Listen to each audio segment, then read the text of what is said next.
ദുഃഖത്തിൻ്റെ പാനപാത്രം കർത്താവിൻ്റെ കയ്യിൽ തന്ന സന്തോഷത്തോടതു വാങ്ങി ഹല്ലേലൂയ പാടിയിടും ഞാൻ. ദുഃഖത്തിൻ്റെ വാഴ്ത്തപ്പെടുമാറാകട്ടെ. ഭവനത്തിലെ ശുശ്രൂഷയ്ക്ക് ശേഷം സിനിത്തേരിയിൽ ഭൗമിക ശരീരമായി കടന്നു വരുവാൻ കർത്താവ് സഹായിച്ചു. തുടർന്ന് പ്രാർത്ഥിച്ച് നമ്മുടെ ശുശ്രൂഷ സിനിത്തേരിയിൽ ആരംഭിക്കാൻ പോവുകയാണ്. Evangelist BS James secretary. നമുക്ക് പ്രാർത്ഥിക്കാം. ഞങ്ങളെ വാത്സല്യമായി സ്നേഹിക്കുന്ന ഞങ്ങളുടെ നല്ല ദൈവമേ, സ്വർഗീയ പിതാവേ, ഈ നല്ല നിമിഷത്തെ ഓർത്ത് ഞങ്ങൾ ദൈവത്തെ സ്തുതിക്കുന്നു. ഞങ്ങളുടെ രക്ഷിതാവും ഞങ്ങളുടെ കർത്താവുമായ യേശുക്രിസ്തുവിൻ്റെ വിലയേറിയ നാമത്തിൽ അവിടുത്തെ സന്നിധിയിലേക്ക് അടുത്തു വരുവാൻ കർത്താവ് ഞങ്ങൾക്ക് ഒരുക്കി തന്ന ഈ സന്ദർഭത്തിനായിട്ട് സ്തോത്രം ചെയ്യുന്നു. കർത്താവ്, ഞങ്ങളുടെ പ്രിയ പിതാവിൻ്റെ മരണത്തോടുള്ള ബന്ധത്തിൽ ഇന്ന് പകൽക്കാലം ഞങ്ങൾ സെമിത്തേരിയിൽ തുടർന്നുള്ള ശുശ്രൂഷകളുടെ അനുഗ്രഹത്തിനായി അവിടുത്തെ സന്നിധിയിൽ പ്രാർത്ഥിക്കുന്നു. കർത്താവേ, ഹല്ലേലൂയ, ഇന്ന് പകൽക്കാലം ആവശ്യമായ കൃപകളെ ഇതിന് നേതൃത്വം കൊടുക്കുന്ന നിന്റെ ദാസന്മാർക്കൊടുന്ന് നൽകണമേ. നന്നായി കാര്യങ്ങളൊക്കെ ചെയ്യുവാൻ, ശുശ്രൂഷകൾ ചെയ്യുവാൻ ദൈവം ആവശ്യമായ കൃപകളെ കൊടുക്കണമെന്ന് പ്രാർത്ഥിക്കുന്നു. ദുഃഖത്തിലായിരിക്കുന്ന പ്രിയപ്പെട്ടവരെ ഓർക്കണമേ. ഈ ശുശ്രൂഷയിൽ ദൈവം അവർക്ക് ആശ്വാസം നൽകണമേ. കർത്താവേ, ഇതിൻ്റെ ആദ്യോടൊന്നും അവിടുന്ന് ഭരിച്ച് നടത്തണമേ. എല്ലാവിധമായ മഹത്വവും മാനവും തിരുമേനി എടുക്കണം. യേശു ക്രിസ്തുവിൻ്റെ നാമത്തെ ഈ താഴ്മയും വിനയവുമായി അപേക്ഷിക്കുന്നു. ദയതോ നീ അതിനെ കേൾക്കണം പിതാവേ. ആമേൻ. ആശ്വാസപാടിൻ്റെ ഒരു 2 ചരണം പാടാം. ആശ്വാസമേനി വിശ്വാസകണ്ണാൽ ഞാൻ നോക്കിയിടുന്നു. ആശ്വാസമേ എനിക്കേറെ തിങ്ങിടുന്നു. വിശ്വാസകണ്ണാൽ ഞാൻ നോക്കിയിടുന്നു.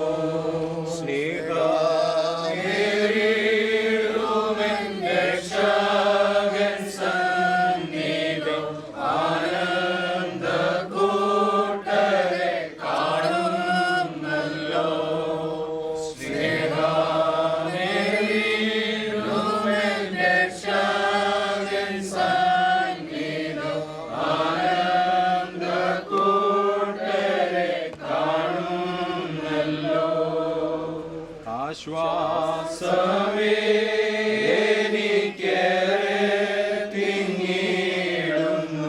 വിശ്വാസകണ്ണാൽ ഞാൻ നോക്കിയിടുമ്പോൾ.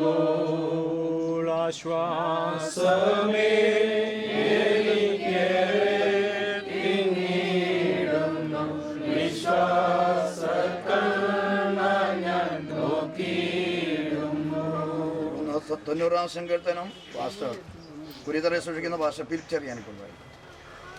കർത്താവേ, നീ തലമുറ തലമുറയായി ഞങ്ങളുടെ സങ്കേതമായിരിക്കുന്നു. പർവ്വതങ്ങളുണ്ടായതിനും നീ ഭൂമിയും ഭൂമണ്ഡലത്തെയും നിർമ്മിച്ചതിനു മുമ്പേ നീ അനാദിയായും ശാശ്വതമായും ദൈവമാകുന്നു. നീ മർത്തിനെ പൊടിയിലേക്ക് മടക്കി ചേർമാറാക്കുന്നു. മനുഷ്യപുത്രന്മാരെ തിരികെ വരുവീനെന്നും അരുളി ചെയ്യുന്നു. 1000 സംവത്സരത്തിന്റെ ദൃഷ്ടിയിൽ ഇന്നലെ കഴിഞ്ഞു പോയ ദിവസം പോലെ രാത്രിയിലെ ഒരു യാമം പോലെയും മാത്രം ഇരിക്കുന്നു. നീ അവരെ ഒഴുക്കിക്കളയുന്നു. അവർ ഉറക്കം പോലെ അത്രേ. അത് രാവിലെ മുളച്ചു വരുന്ന പുല്ലുപോലെയാകുന്നു. അത് രാവിലെ തഴച്ചു വളരുന്നു. വൈകുന്നേരം അത് അരിഞ്ഞു വാടിപ്പോകുന്നു. ഞങ്ങൾ നിന്റെ കോപത്താൽ ക്ഷയിച്ചും നിന്റെ ക്രോധത്താൽ ഭ്രമിച്ചും പോകുന്നു. നീ ഞങ്ങളുടെ അകൃത്യങ്ങളെ നിന്റെ മുമ്പിലും ഞങ്ങളുടെ രഹസ്യഭാവങ്ങളെ നിന്റെ മുഖപ്രകാശത്തിലും വെച്ചിരിക്കുന്നു. ഞങ്ങളുടെ നാളുകളൊക്കെയും നിന്റെ ക്രോധത്തിൽ കഴിഞ്ഞുപോയി. ഞങ്ങളുടെ സംവത്സരങ്ങളെ ഞങ്ങൾ ഒരു നെടുവീർപ്പ് പോലെ കഴിക്കുന്നു. ഞങ്ങളുടെ ആയുസ് 70 സംവത്സരം, ഏറെ ആയാൽ 80 സംവത്സരം. അതിൻ്റെ പ്രതാപവും പ്രയാസവും ദുഃഖവും അത്രേ. അത് വേഗം തീരുകയും ഞങ്ങൾ പറന്നു പോവുകയും ചെയ്യുന്നു. നിന്റെ കോപത്തിൻ്റെ ശക്തിയെയും നിന്റെ ഭയപ്പെടാൻ തക്കവണ്ണം നിന്റെ ക്രോധത്തിൽ ഗ്രഹിക്കുന്നവൻ ആർ? ഞങ്ങൾക്ക് ജ്ഞാനമുള്ള ഒരു ഹൃദയം പ്രാപിക്കാൻ തക്കവണ്ണം ഞങ്ങളുടെ നാളുകളെ എണ്ണുവാൻ ഞങ്ങളെ ഉപദേശിക്കണമേ. യഹോവേ, മടങ്ങി വരണമേ. എത്രത്തോളം താമസം? അടിയങ്ങളോട് സഹതാപം തോന്നണമേ. കാലത്തു തന്നെ ഞങ്ങളെ നിന്റെ ദയ കൊണ്ട് തൃപ്തരാക്കണമേ. എന്നാൽ ഞങ്ങളുടെ ആയുഷ്കാലമൊക്കെയും ഞങ്ങൾ ഘോഷിച്ചാനന്ദിക്കും. നീ ഞങ്ങളെ ക്ലേശിപ്പിച്ച ദിവസങ്ങൾക്കും ഞങ്ങൾ അനർത്ഥം അനുഭവിച്ച സംവത്സരങ്ങൾക്കും തക്കവണ്ണം ഞങ്ങളെ സന്തോഷിപ്പിക്കണമേ. നിന്റെ ദാസന്മാർക്ക് നിന്റെ പ്രവൃത്തിയും അവരുടെ മക്കൾക്ക് നിന്റെ മഹത്വം വെളിപ്പെടുമാറാകട്ടെ. ഞങ്ങളുടെ ദൈവമായ യഹോവയുടെ പ്രസാദം ഞങ്ങളുടെ മേൽ ഇരിക്കുമാറാകട്ടെ. ഞങ്ങളുടെ കൈകളുടെ പ്രവൃത്തിയെ സാധ്യമാക്കി തരണമേ. അതെ ഞങ്ങളുടെ കൈകളുടെ സാധ്യമാക്കി തരണമേ. തുടർന്ന് നമ്മുടെ തമ്പി ജോർജ് പാസ്റ്റർ ഗായങ്ങളും ശുശ്രൂഷകനായിരുന്നു മുമ്പ് ശുശ്രൂഷിച്ചിരുന്ന തമ്പി ജോർജ് പാസ്റ്റർ ഇപ്പോൾ കൊട്ടാരക്കര പ്രിയപ്പള്ളി സ്ഥലം ശുശ്രൂഷിക്കുന്നു. വീട്ടിൽ അവസരം ലഭിച്ചില്ല. ഒരു നിമിഷം നിൽക്കാനാണ്. ദൈവനാമത്തിന് മഹത്വമുണ്ടാകട്ടെ. ദുഃഖത്തിലായിരിക്കുന്ന കുടുംബാംഗങ്ങളെ, പ്രിയപ്പെട്ടവരെ എല്ലാവരെയും സർവ്വകൃപാലുവായ ദൈവം തൻ്റെ ആശ്വാസം കൊണ്ട് നിറയ്ക്കട്ടെ എന്ന് പ്രാരംഭമായി പ്രാർത്ഥിക്കുന്നു. പ്രിയപിതാവുമായിട്ടുള്ള ബന്ധത്തിൽ 6 വർഷക്കാലം ഇവിടെ ശുശ്രൂഷയോടുള്ള ബന്ധത്തിലായിരിക്കാനിടയായി. ഒരു തികഞ്ഞ വാത്സല്യ നിധിയായ ഒരു പിതാവായിരുന്നു എന്ന് ഞങ്ങളുടെ അനുഭവത്തിൽ പറയുവാൻ, അത് തീർത്തും പറയുവാൻ തക്കവണ്ണം ഇടയാകും. അതുമാത്രമല്ല, പിതാവിനെക്കുറിച്ച് പറയുമ്പോൾ വളരെ ശാന്തനായി വിശ്വാസ ജീവിതത്തിൽ ഇറങ്ങിയതിന് ശേഷമായി യാതൊരു തെറ്റും കുറ്റവും പറ്റാതെ വളരെ ശാന്തനായി, അതുപോലെ കർത്താവിൻ്റെ ദാസന്മാർ മാനിക്കുന്നതിലും സ്നേഹിക്കുന്നതിലും മുൻപന്തിയിലായിരുന്നു. അതിൻ്റെ മുഖാന്തരമായി തലമുറകളെ ദൈവം അനുഗ്രഹിപ്പാൻ ഇടയായി. നമ്മൾ തിരുവചനത്തിൽ വായിക്കുമ്പോൾ ദാനിയേലിനോട് പറഞ്ഞു, നീയോ ദാനിയേലെ പോയി വിശ്രമിച്ചു കൊള്ളുക, കാലാവസാനത്തിങ്കൽ നിൻ്റെ ഓഹരി പ്രാപിപ്പാൻ എഴുന്നേറ്റു. ഒരു ഓഹരിയുള്ളവനായി ഈ ഭൂമിയിൽ നിന്ന് നമ്മുടെ പ്രിയ ജോർജായൻ കടന്നു പോകുവാൻ ഇടയായി. അതോർത്ത് ദൈവത്തെ സ്തുതിക്കുകയാണ്. ആ ഓഹരി പ്രാപിപ്പാൻ തെസ്സലോനിക്ക ലേഖനം നാം വായിക്കുന്ന പോലെ കർത്താവ് താൻ ഗംഭീരനാദത്തോടും പ്രധാന ദൂതൻ്റെ ശബ്ദത്തോടും ദൈവത്തിൻ്റെ കാഹളത്തോടും കൂടെ മണവാളനാകുന്ന കർത്താവ് മധ്യാകാശത്തിൽ തൻ്റെ മണവാട്ടിയെ സ്വീകരിപ്പാൻ എഴുന്നേറ്റ് വരുമ്പോൾ തിരുവചന പ്രകാരം ക്രിസ്തുവിൽ മരിച്ച വിശുദ്ധന്മാർ ഉയർത്തെഴുന്നേൽക്കും. ക്രിസ്തുവിൽ ഭക്തിയോടെ ജീവിക്കുന്ന, അന്ന് ജീവിച്ചിരിക്കുന്ന ഭക്തന്മാർ രൂപാന്തരം പ്രാപിച്ച് കർത്താവിനെ എതിരേൽപ്പാൻ മധ്യാകാശത്തിലേക്ക് എടുക്കപ്പെടും. അവിടെ നമുക്ക് കാണുവാൻ കഴിയുന്നത് 7 വർഷക്കാലം അവിടെ മണവാട്ടിയുമായി പ്രതിഫലം കൊടുത്ത് സന്തോഷിക്കുന്ന അനുഭവങ്ങൾ. ബാക്കി കാര്യങ്ങളുണ്ട്, സമയമില്ലാത്തതുകൊണ്ട് പറയുവാൻ ആഗ്രഹിക്കുന്നില്ല. തൻ്റെ ജീവിതത്തിൽ മാതൃകാപരമായി പിൻപറ്റുവാൻ പറ്റിയതായ ഒരു സ്വഭാവ വിശേഷമുള്ളവനാണ് കടന്നുപോയി. ആ സ്വഭാവത്തെ, ആ ജീവിത കാൽപ്പാടുകളെ പിൻപറ്റുവാൻ നമുക്കിടയാകും. സാക്ഷിയൊക്കെ പറയുമ്പോൾ പഴയ പാട്ടുകളൊക്കെ പാടി സാക്ഷി പറയുന്നതായി ഞങ്ങൾക്ക് മനസ്സിലാക്കുവാൻ കഴിയും. ദൈവത്തിന് സ്തോത്രം. ഒരിക്കൽ മൂത്ത കൊച്ചുമകൻ പാട്ട് പാടിയപ്പോൾ പറഞ്ഞു, അപ്പച്ചൻ പാട്ട് പാടുന്നു എന്ന് പറയുവാൻ തക്കവണ്ണം ഇടയായി. എന്നാൽ ആ കൊച്ചുമകനും കർത്താവിൻ്റെ വേലയിലായിരിക്കാനും അത് കാണുവാനും കേൾക്കുവാനും ഒക്കെ പിതാവിനിടയായി. ആകയാൽ പ്രിയമുള്ള ദൈവമക്കളെ, നമുക്കൊരു പ്രത്യാശ. ആമേൻ. എന്താണ്? നമ്മുടെ കർത്താവ് തേജസ്സിൽ വെളിപ്പെടും. അപ്പോൾ കർത്താവിനായി ജീവിക്കുന്ന എന്ന് പറഞ്ഞാൽ കർത്താവിനെ രക്ഷകനായി സ്വീകരിച്ച് കർത്താവിനോട് ചേരുവാൻ സ്നാനമേറ്റ് കർത്താവിൻ്റെ വചനപ്രകാരം നടക്കുന്ന ഭക്തന്മാർ. വെളിപ്പാട് പുസ്തകം വായിക്കുന്നു, 1-ാം പുനരുത്ഥാനത്തിങ്കൽ പങ്കുള്ളവൻ ഭാഗ്യവാൻ, അവൻ്റെ മേൽ 2-ാം മരണത്തിന് അധികാരമില്ല. വിശുദ്ധന്മാരുടെ കൂട്ടത്തിൽ കാണും, യാതൊരു സംശയവുമില്ല. അതിനെക്കുറിച്ച് പറയേണ്ടതില്ല. ആകയാൽ ഇവിടെ നിൽക്കുന്ന ആരെങ്കിലും ആ 1-ാം പുനരുത്ഥാനത്തിങ്കൽ പങ്കുള്ളവരാകുവാൻ കഴിഞ്ഞിട്ടില്ലെങ്കിൽ, കാരണം കർത്താവിനോട് കൂടെ ജനിച്ച് കർത്താവിൽ കൃപയിൽ ആശ്രയിച്ച് ദൈവവചന പ്രകാരം ജീവിച്ച് കർത്താവിൽ പ്രിയം വെച്ച് അക്കരനാട്ടിൽ എത്തുന്നവർക്ക് മാത്രമേ 1-ാം പുനരുത്ഥാനത്തിങ്കൽ കർത്താവിനെ എതിരേൽപ്പാൻ പറ്റുകയുള്ളൂ എന്നുള്ളത് തിരുവചനം വളരെ ശക്തമായി രേഖപ്പെടുത്തിയിട്ടുണ്ട്. അങ്ങനെയുള്ള അനുഭവത്തിൽ കടന്നുപോയ പ്രിയപിതാവിനെ നമുക്ക് വീണ്ടും കാണാം എന്നുള്ള പ്രത്യാശയോടെ ഈ ശരീരം ഇവിടെ നമ്മളെ മറവ് ചെയ്യും. എന്നാൽ ഒരിക്കൽ കാഹളം ധ്വനിക്കും. തീർച്ചയായും ഈ കുഴിമാടത്തിൽ നിന്ന് രൂപാന്തരം പ്രാപിച്ച ശരീരവുമായി കർത്താവ് പരിശുദ്ധാത്മാവ് യേശു കർത്താവിനെ ഉയർപ്പിച്ച അതേ ആത്മാവിൻ്റെ ശക്തിയാൽ രൂപാന്തരം പ്രാപിച്ച് വാനവിരവിലേക്ക് പറന്നു കയറും. ആ സമയം കർത്താവിൻ്റെ കൃപയിലായിരിക്കുന്ന മാതാപിതാക്കൾ അല്ലെങ്കിൽ കുടുംബാംഗങ്ങൾ ആരൊക്കെ ഉണ്ടോ അവർക്കെല്ലാം വീണ്ടും കാണാം എന്നുള്ള പ്രത്യാശയോടെ നമുക്കിന്ന് പകൽക്കാലം ഈ പ്രിയ പിതാവിൻ്റെ ഡെഡ് ബോഡി ഇവിടെ മറവ് ചെയ്യാം. തുടർന്നുള്ള ശുശ്രൂഷയ്ക്കൊക്കെ കർത്താവ് തൻ്റെ ദാസനെ അധികാരപ്പെടുത്തി ശക്തീകരിക്കട്ടെ എന്ന് പ്രാർത്ഥിക്കുന്നു. ആമേൻ. Praise the Lord. എൻ്റെ കുടുംബത്തിൻ്റെ, ഞങ്ങളുടെ പ്രതിയാൽ എൻ്റെ കുഞ്ഞുങ്ങൾ ഷൈൻ്റെ കുടുംബത്തിൻ്റെ, ആൻസിയുടെ കുടുംബത്തിൻ്റെ അനുശോചനം ഇപ്പോൾ അറിയിക്കുന്നു. സമയം അനുവദിച്ച പ്രിയപ്പെട്ടവർക്ക് നന്ദി അറിയിക്കുന്നു. ദൈവം നമ്മെ സഹായിക്കട്ടെ. പ്രത്യാശയുടെ നല്ല വാക്കുകൾ സംസാരിച്ച കർത്താവിൻ്റെ ദാസൻ തമ്പി ജോർജ് പാസ്റ്ററിന് നന്ദി അറിയിക്കുന്നു. തുടർന്ന് സമാപനമായ ശുശ്രൂഷ സെമിത്തേരിലുള്ള കർത്താവിൻ്റെ വിലപ്പെട്ട ദാസൻ കായംകുളം സഭയുടെ ശുശ്രൂഷകനും മാവേലിക്കര ഡിസ്ട്രിക്ട് പാസ്റ്ററുമായ KM ചെറിയാൻ അവർ നൽകി.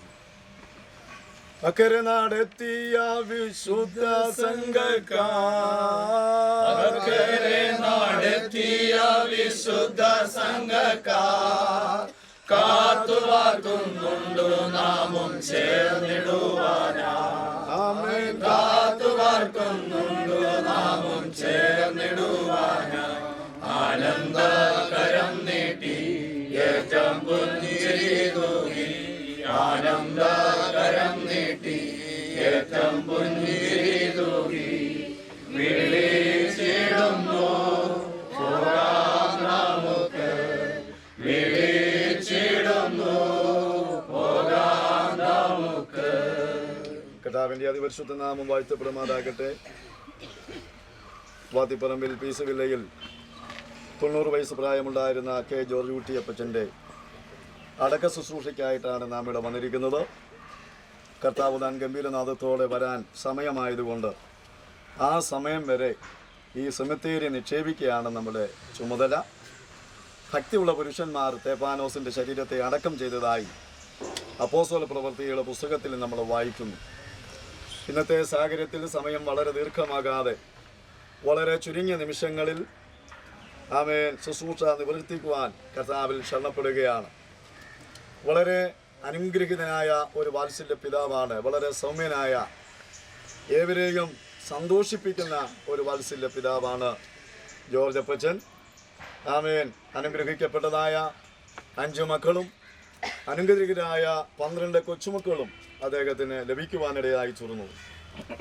മക്കളോടും മരുമക്കളോടും കൊച്ചുമക്കളോടും അതേ കുടുംബാംഗങ്ങളോടെല്ലാം അദ്ദേഹത്തിന് വളരെ സന്തോഷമായിരുന്നു. സഭയോടെ, സഭാ ശുശ്രൂഷകന്മാരോടെ കർത്താവിൻ്റെ ദാസനെ ദൈവം തൻ്റെ സമയത്തെ വിളിച്ചു വേർതിരിക്കുവാനിടയായി തീർന്നത് ഓർത്ത് ദൈവത്തെ സ്തുതിക്കുന്നു.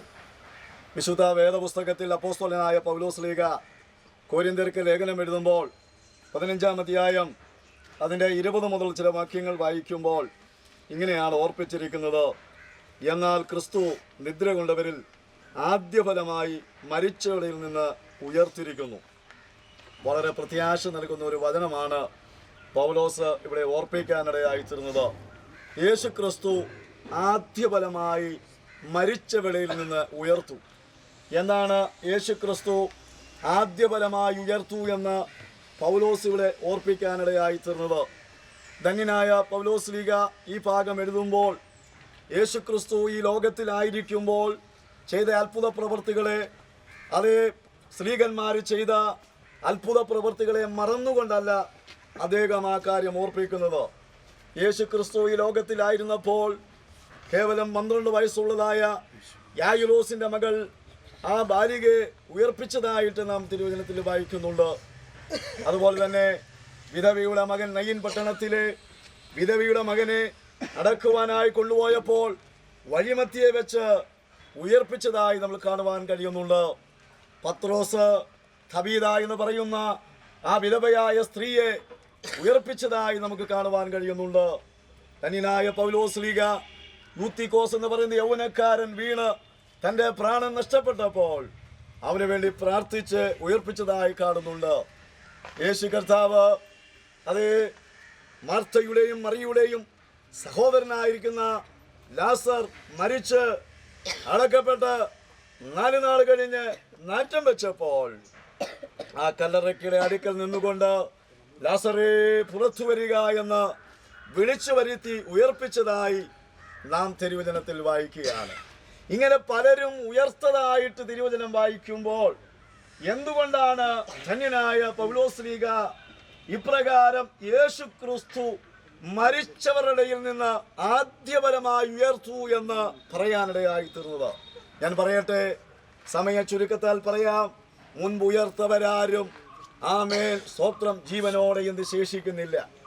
അവർ ഉയർത്തതൊക്കെ മാനുഷിക ശരീരത്തിലാണ്. എന്നാൽ അവരൊക്കെ വീണ്ടും മരിക്കാനിടയായി തീർന്നു.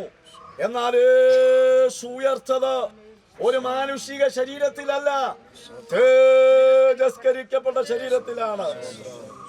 ഒറ്റ വ്യക്തി മാത്രമേ തേജസ്കരിക്കപ്പെട്ട ശരീരത്തിൽ ഉയർത്തിട്ടുള്ളൂ. മരിച്ചവരുടെയിൽ നിന്ന് അവൻ ആദ്യഫലമായി ഉയർത്തു. എന്താണ് ഈ ആദ്യഫലം എന്ന് പറയുന്നത്? ആദ്യ വിളവെന്നാണ് നമുക്ക് മനസ്സിലാക്കുവാൻ കഴിയുന്നത്. ഇസ്രായേൽ ദൈവത്തിൻ്റെ ആദ്യ ഫലമാണ്, ആദ്യ വിളവാണ്. മിസ്രൈമിന്റെ അടിമത്തത്തിൽ നിന്ന് കിടന്നവരെ മോശയുടെ, അഹരോന്റെ, യോശുവായുടെ ഒക്കെ കരങ്ങളാൽ വിടുവിച്ചു കൊണ്ടുവന്ന മരുഭൂമിയിൽ കൂടെ 40 നാൾ നടന്ന് അവരുടെ രാജ്യമായ കനാൻ നാട്ടിൽ ചെന്നപ്പോൾ അവർക്ക് കൃഷി ചെയ്യുവാനുള്ള അവസരങ്ങൾ ഒരുക്കി. അവിടുന്ന് ആദ്യം ലഭിച്ച വിളവ് 7 ഫലങ്ങൾ ഒരു കുട്ടയിലാക്കി 24 സംഘങ്ങൾ, 24 പേരുന്ന ഒരു സംഘമടങ്ങി യെരൂശലേം ദേവാലയത്തിൽ കൊണ്ടുവന്ന് പുരോഹിതനെ നിരാജനം ചെയ്ത് അഥവാ ഉയർത്തി കാണിക്കുന്ന ഒരു ശുശ്രൂഷ തിരുവചനത്തിൽ നമുക്ക് കാണുവാൻ കഴിയുന്നുണ്ട്. അതുപോലെ തന്നെ സ്തോത്രം ചെയ്യുന്നു. ആമേൻ. ഭൂമിയിൽ നാം പഠിക്കുമ്പോൾ അനേക ആദ്യഫലങ്ങളെ കുറിച്ച് കാണുവാൻ കഴിയുന്നുണ്ട്. നമ്മുടെ ദേശത്ത് ആദ്യമായി വിശ്വാസത്തിൽ വന്ന വ്യക്തി ജീവിതങ്ങൾ, പിന്നെ വന്ന വ്യക്തി ജീവിതങ്ങൾക്ക് അവരാദ്യഫലമാണ്. ആമേൻ. വാത്തിപ്പറമ്പിൽ പീസ് വിലയിലെ ആമേൻ മക്കളിൽ സുജ എന്ന് പറയുന്ന സഹോദരിയാണ് ആ ഭവനത്തിൽ നിന്ന് ആദ്യഫലമായി വിശ്വാസത്തിലേക്ക് വന്നത്. ദൈവത്തിന് സ്തോത്രം. എന്നാൽ ഒരു കാര്യം ഓർപ്പിക്കട്ടെ, യേശു കർത്താവ് മരണത്തെയും പാതാളത്തെയും ജയിച്ച് തേജസ്കരിക്കപ്പെട്ട ശരീരത്തിൽ ഉയർത്തുവാനായിട്ടിടയായി തീർന്നു. ആരും അവന് മുമ്പായി തേജസ്കരിക്കപ്പെട്ടിട്ടില്ല. ഇവിടെ നാം വായിക്കുന്നത്, സ്തോത്രം, താഴോട്ട് വായിച്ചു വരുമ്പോൾ ആമേൻ അടുത്ത വാക്യം വായിക്കുന്നത് 23-ാമത് വാക്യത്തിൽ ഓരോരുത്തൻ താന്താന്റെ നിരയിലത്രേ. ദൈവത്തിന് സ്തോത്രം. ആദ്യഫലം ക്രിസ്തു, പിന്നെ ക്രിസ്തുവിനുള്ളവൻ, അവന്റെ വരവെങ്കിൽ പിന്നെ അവസാനം. സ്തോത്രം. അവനവൻ. ആമേൻ. സ്തോത്രം. ഇവിടെ വായിക്കുന്നത് അത് താന്താന്റെ നിരയിലത്രേ. നിര എന്ന് പറയുന്ന പ്രയോഗം ഒരുപക്ഷെ നമുക്ക് മനസ്സിലാകത്തില്ലെങ്കിലും പട്ടാള ഉദ്യോഗസ്ഥരായിരുന്ന ശാമുവേൽ ജോണച്ചാൻ ഉൾപ്പെടെ പല വ്യക്തി ജീവിതങ്ങളുടെ നിര എന്ന് പറയുമ്പോൾ ഒരു മിലിറ്ററി ഭാഷയാണ് നിര. ആമേൻ. അതിനെ ഗ്രീക്കിൽ ഠാങ്മ എന്ന് പറയുന്ന പദമാണ് നമുക്ക് മനസ്സിലാക്കുവാനായിട്ട് സാധിക്കുന്നത്. പട്ടാള നിര.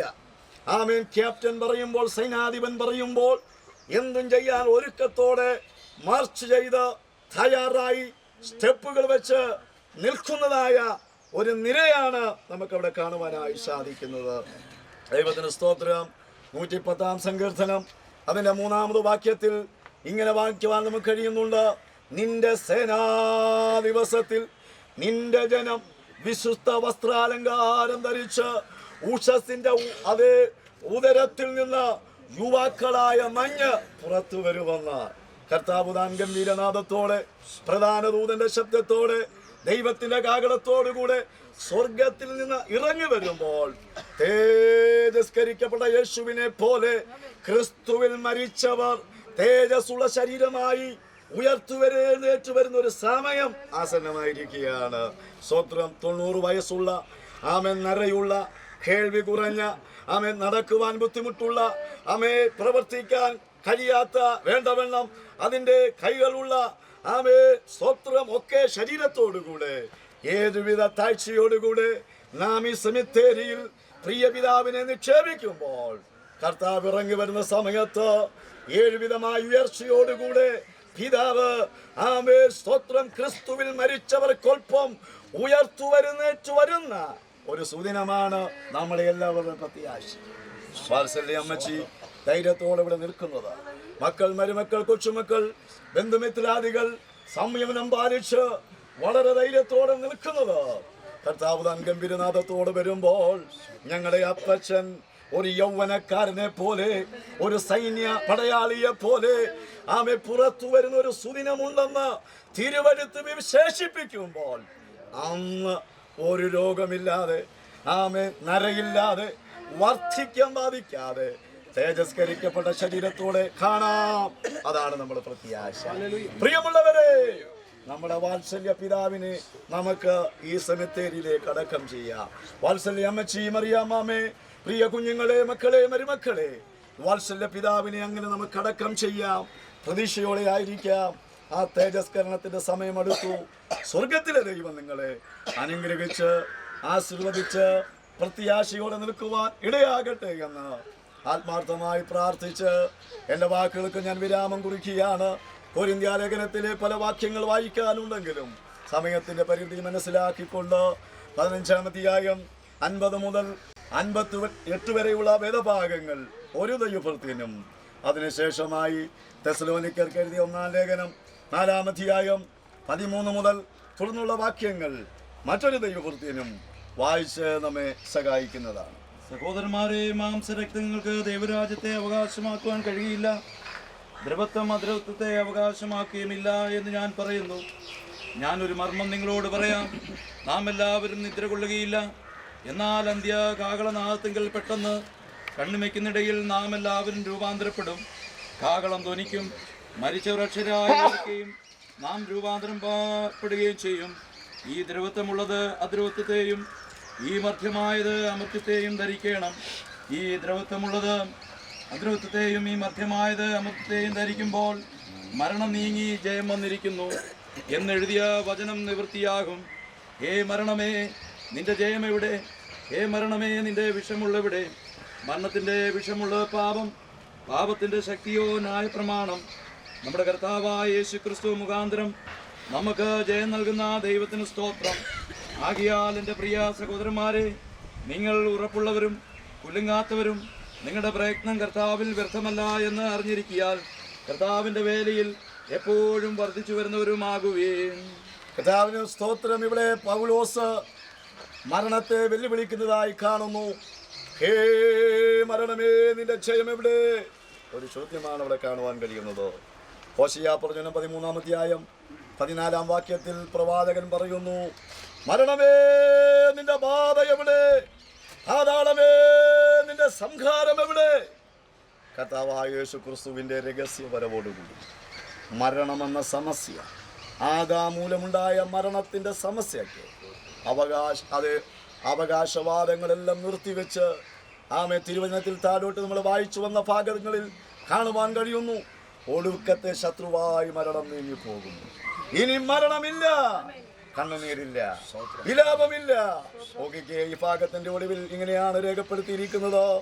ആകയാൽ എൻ്റെ പ്രിയ സഹോദരന്മാരെ, ചേർന്ന് പറഞ്ഞാട്ട് ആമേ, നിങ്ങൾ ഉറപ്പുള്ളവരും കുലുങ്ങാത്തവരും നിങ്ങളുടെ പ്രയത്നം കർത്താവിൽ വ്യർത്ഥമല്ല എന്നറിഞ്ഞിരിക്കിയാൽ കർത്താവിന്റെ വേലയിൽ വർദ്ധിച്ചു വരുന്നവരുമാകുവീൻ. വാത്സല്യ അമ്മച്ചി, മക്കളെ, മരുമക്കളെ, കൊച്ചുമക്കളെ, അപ്പച്ചനെ നമുക്ക് ഉയർപ്പിനായി നിക്ഷേപിക്കാം. നമുക്ക് ഉറപ്പുള്ളവരായി, ധൈര്യമുള്ളവരായി, കുലുങ്ങാത്തവരായി നിൽക്കാൻ സ്വർഗത്തിലെ ദൈവം സഹായിക്കട്ടെ എന്ന് പ്രാർത്ഥിക്കുന്നു. തെസ്സലോനിക്ക ലേഖനത്തിൽ നിന്നും ഒരു ഭാഗം കൂടെ വായിച്ച് വാക്കുകൾക്ക് വിരാമം കുറിക്കുകയാണ്. തെസ്സലോനിക്ക ലേഖനം 4-ാം അധ്യായം 13 മുതൽ 18 വരെയുള്ള ഭാഗങ്ങൾ വായിക്കണം. സഹോദരന്മാരെ, നിങ്ങളെ പ്രത്യാശയുള്ള മറ്റുള്ളവരെ പോലെ ദുഃഖിക്കാതിരിക്കേണ്ടതിന് നിദ്രയുള്ളവരെ കുറിച്ച് അറിവില്ലാത്ത ഇരിക്കരുത് എന്ന് ഞാൻ ആഗ്രഹിക്കുന്നു. യേശു മരിക്കുകയും ജീവിപ്പിച്ച് എഴുന്നേൽക്കുകയും ചെയ്തു എന്ന് നാം വിശ്വസിക്കുന്നുവെങ്കിൽ അങ്ങനെ തന്നെ ദൈവം നിദ്ര കൊണ്ടവരെയും യേശു മുഖാന്തരം അവനോടുകൂടെ വരുത്തും. കർത്താവിൻ്റെ പ്രത്യക്ഷത വരെ ജീവനോടെ ശേഷിക്കുന്നവരായ നാം നിദ്ര കൊണ്ടവർ മുമ്പാകെയില്ല എന്ന് ഞങ്ങൾ കർത്താവിൻ്റെ വചനത്താൽ നിങ്ങളോട് പറയുന്നു. കർത്താവ് താൻ ഗംഭീരനാദത്തോടും പ്രധാന ദൂതൻ്റെ ശബ്ദത്തോടും ദൈവത്തിൻ്റെ കാഹളത്തോടും കൂടെ സ്വർഗത്തിൽ നിന്ന് ഇറങ്ങി വരികയും ക്രിസ്തുവിൽ മരിച്ചവർ മുൻപേ ഉയർത്തെഴുന്നേൽക്കുകയും ചെയ്യും. പിന്നെ ജീവനോടെ ശേഷിക്കുന്ന നാം അവനോടുകൂടെ ഒരുമിച്ച് ആകാശത്തിൽ കർത്താവിനെ എതിരേൽപ്പാൻ മേഘങ്ങളിൽ എടുക്കപ്പെടും.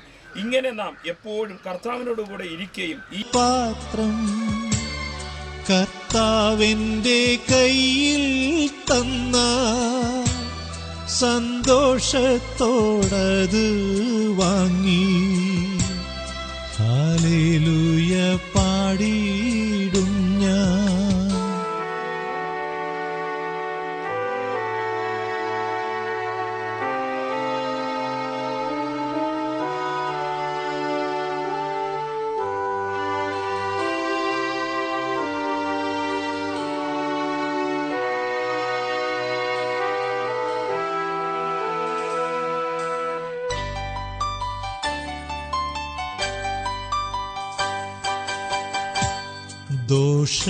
ദോഷമായിട്ടൊന്നും എന്നോടെൻ്റെ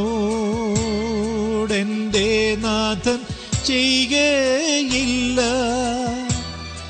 എന്നെ അവനടിച്ചാലും അവൻ എന്നെ സ്നേഹിക്കുന്നു. ദോഷമായിട്ടൊന്നും എന്നോടെൻ്റെ നാഥൻ ചെയ്യുകയില്ല. എന്നെ അവനടിച്ചാലും അവനെന്നെ സ്നേഹി